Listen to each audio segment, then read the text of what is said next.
নমস্কার বন্ধুরা, আমি শ্রাবণী। আমি চলে এসেছি আরও একটি রেসিপি নিয়ে। চলো রেসিপিটি তাহলে একবার দেখে নিই। আজকের রেসিপি ভেটকি মাছের কাঁটা চচ্চড়ি। এই রান্নাটি গরম ভাতের সাথে খেতে কিন্তু বেশ ভালো লাগে। বাজারে গিয়ে ভেটকি মাছের ফিলে করে নেওয়ার পর যে কাঁটাগুলো ছিল ভেটকি মাছের, সেগুলো দিয়ে আমি আজকে কাঁটা চচ্চড়ি বানানোটা দেখাবো। ভিডিওটা পুরো দেখার সঙ্গে চ্যানেলটিকে সাবস্ক্রাইব করার অনুরোধ রইল। এবার তাহলে আমি রান্নাটা শুরু করি। আমি একটা প্লেটে ভেটকি মাছের কাঁটাগুলো খুব ভালো করে ধুয়ে পরিষ্কার করে নিয়েছি। এবার এই ভেটকি মাছের কাঁটাগুলোর মধ্যে একটু নুন হলুদ ভালো করে মাখিয়ে নেব। মাছের কাঁটাগুলোতে ভালো করে নুন হলুদ মাখিয়ে আধ ঘন্টা রেখে দিয়েছি। ভেটকি মাছের কাঁটাগুলো ভেজে নেওয়ার জন্য একটা প্যানের মধ্যে সর্ষের তেল গরম করতে দিয়েছিলাম। তেলটা গরম হয়ে গেছে। এবার আমি মাছের কাঁটাগুলো দিয়ে ভাজতে শুরু করে দিয়েছি। একদিক ভালো করে ভাজা হয়ে গেলে মাছের কাঁটাগুলো উল্টে দিয়ে অন্য দিকটাও ভালো করে ভেজে নিতে হবে। ভাজা মাছের কাঁটাগুলো তেল থেকে তুলে নেওয়ার পর ওই একই তেলে একটু রসুন কুচি ফোড়ন দিলাম। রসুন একটু সময় ভালো করে ভেজে নিতে হবে।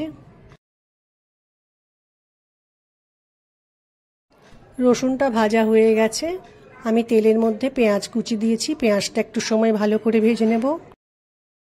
আলু ভাজার মতো একটু মোটা মোটা করে আমি আলু কেটে রেখেছি। পেঁয়াজটা ভাজা হয়ে এসছে। এই সময় আলুটা পেঁয়াজের মধ্যে দিয়ে একটু সময় ভালো করে ভেজে নেব।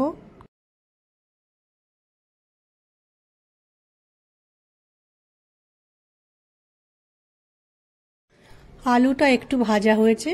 এই সময় আমি একটা বড় টমেটো কেটেছিলাম, সেই টমেটোটা আলুর মধ্যে দিয়ে একটু সময় ভালো করে রান্নাটা করে নিতে হবে।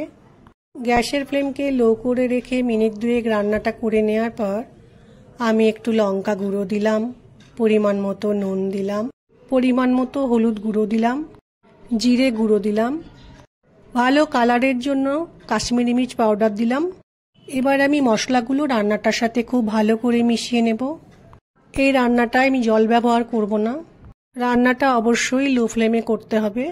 মশলা থেকে কাঁচা গন্ধ চলে গেছে। এই সময় আমি ভেজে রাখা ভেটকি মাছের কাঁটাগুলো রান্নার মধ্যে দিলাম। একটু ধনেপাতা কুচি দিলাম। ভেটকি মাছের কাঁটা রান্নার মধ্যে দেওয়ার পর খুব ভালো করে রান্নার সাথে ভেটকি মাছের কাঁটাগুলো মিশিয়ে নিতে হবে। এরপর আমি প্যানের ওপরে ঢাকা দিয়ে একটু সময় রান্নাটা করে নেব। গ্যাসের ফ্লেমকে লো করে মিনিট তিনেক রান্নাটা করার পর ঢাকাটা সরিয়ে দিয়েছি। দেখো কত সুন্দর রান্নাটা তৈরি হয়ে গেছে। এবার আমি গ্যাসটাকে অফ করে মিনিট পাঁচেক রান্নাটা একটু ঢাকা দিয়ে রাখবো। 5 মিনিট পর রান্না থেকে ঢাকাটা সরিয়ে দিয়েছি। আলুগুলোও সেদ্ধ হয়ে গেছে। আশা করছি আজকের ভিডিওটা তোমাদের ভালো লাগবে। যারা ভেটকি মাছের কাঁটা চচ্চড়ি বানাওনি তারা এইভাবে একদিন বানিয়ে দেখো, খেতে কিন্তু বেশ ভালো লাগে। আমার আজকের রেসিপি ভালো লাগলে লাইক, শেয়ার ও সাবস্ক্রাইব করো। ভিডিওটি দেখার জন্য ধন্যবাদ। ভিডিওটি আজ এখানেই শেষ করছি। ফিরে আসছি আরও একটি রেসিপি নিয়ে।